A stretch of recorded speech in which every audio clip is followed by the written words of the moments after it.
بسم الله الرحمن الرحیم. به درس دهم ما و شما رسیدیم. در درس دهم دلایل عبادت ها در قرآن و سنت. حال بر ما و شما این عالم ذکر میکنه دلایل عبادت ها را که در قرآن و سنت، مثلا عبادت هایی که نامش گرفتیم، این هر کدامش دلیلش در قرآن عظیم شان و در احادیث صحیحه بیان میکنه. مثلا میگه ما و شما گفتیم که یکی از عبادت های قلبی خوف است. دلیلش چی از دلیل خوف؟ میگه قوله تعالی انما ذالکم الشیطان یخوف اولیاءه. میگه یقینا که شیطان دوستای خودم میترسونه، فلا تخافوهم، شما از اونها نترسین، و خافونی. الله اینجا نون زرنی که است، بفهمین وقتی که نون زرنی اینجا است پشت سر ازی اصلا یا بوده، یا حذف شدن، یعنی و خافونی، اصلش خافونی هست.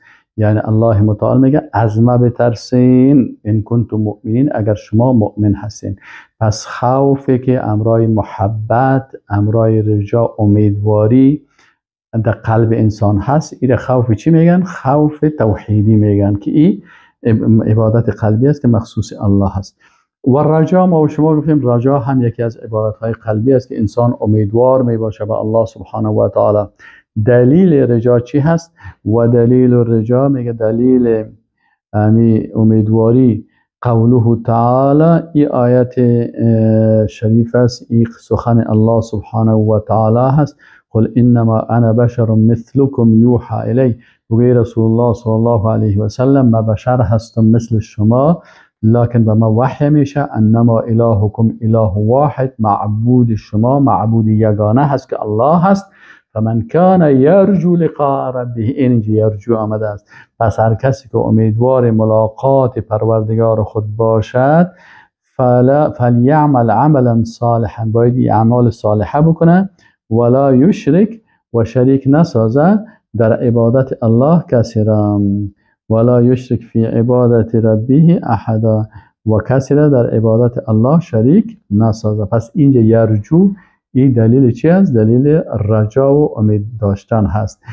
دلیل توکل چی هست؟ توکل هم یکی از عبادت های قلبی هست. اینجا مثلا اینجا گفته است و علی الله فتوکلوا، و بر الله توکل بکنین. این دلیل چی شد؟ دلیل توکل شد.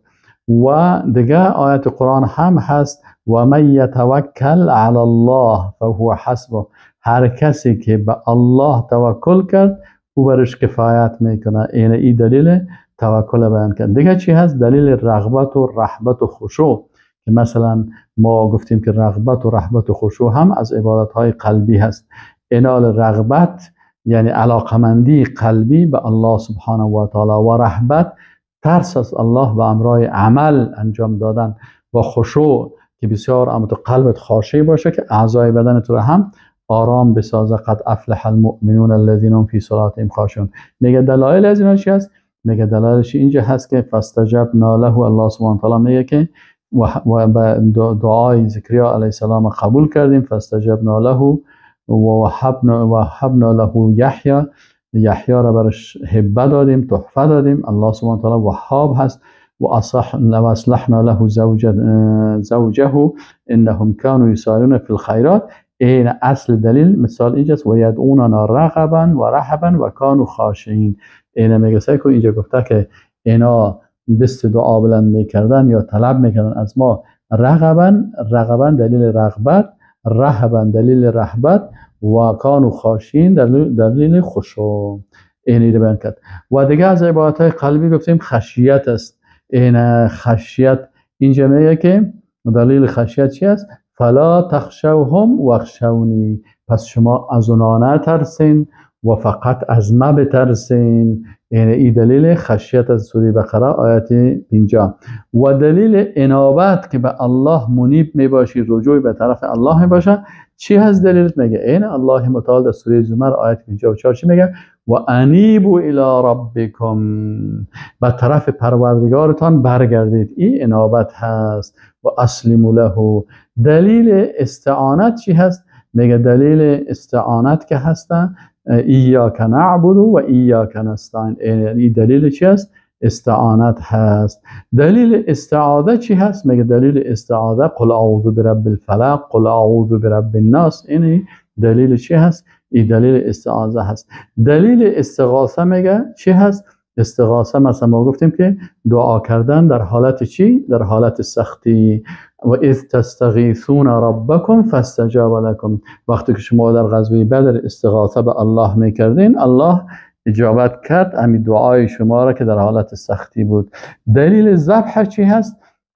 این قل ان صلاتی، نماز من، و نسک چی را میگن؟ تمام مناسک حج میگه که این جمله ذبح هم میایه. ای و محیای زندگی و ممات من لله رب العالمین. دیگه از در حدیث هم آمده دلیل ذبح که رسول الله صلی الله علیه و سلم گفته که لعن الله من ذبح لغیر الله، الله لعنت کرده کسی را که به غیر الله ذبح میکنه، به نام بت یا به نام قبر یا به نام زیارت یا به نام مخلوق یا به نام کسی، این ذبح میکنه، چون ذبح باید فقط به نام الله شود. و گفتیم که نظر عبادت از دلیل نظر چی هست؟ نظر یک عبادت مالی است، مثل که مثلا ذبح عبادت مالی بود، الله متعال میگه یوفون بالنذر، یعنی به نظر خود وفا میکنن. پس نظر این هم یک عبادت هست. پس این دلایل عبادت ها را اینجا برای ما و شما بیان کرد. و السلام علیکم و رحمت الله و برکاته.